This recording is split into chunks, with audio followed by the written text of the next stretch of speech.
Sur notre plan cartésien, on peut vouloir identifier des points, on peut vouloir identifier des droites, mais on peut vouloir également identifier n'importe quelle équation sur notre plan cartésien. Donc, dans cette vidéo-ci, on va voir comment identifier une équation sur notre plan cartésien.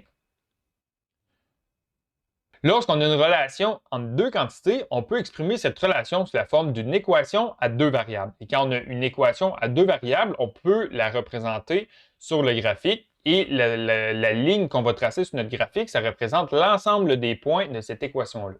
Donc, on va suivre quelques étapes pour représenter graphiquement cette équation-là sur notre plan cartésien.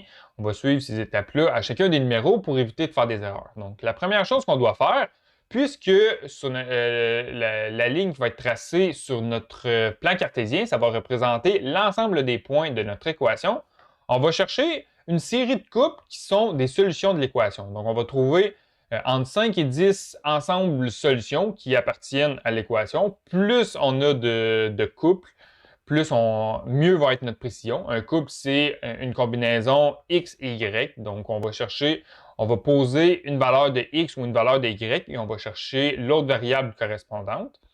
Donc, on va chercher entre 5 et 10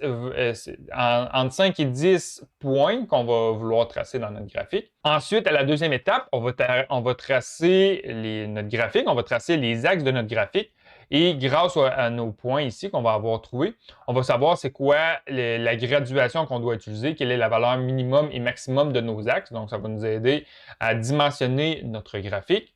Ensuite, à la troisième étape, ce qu'on va faire, on va identifier sur notre graphique chacun des points qu'on va avoir calculés à l'étape 1. Et finalement, à l'étape 4, on va relier nos points entre eux. On ne fera pas des lignes droites, on va essayer de faire des lignes courbes, donc pour que ça représente le plus fidèlement possible notre équation. Donc, on va faire à l'instant 4 numéros dans lesquels on va devoir tracer des équations sur un plan cartésien.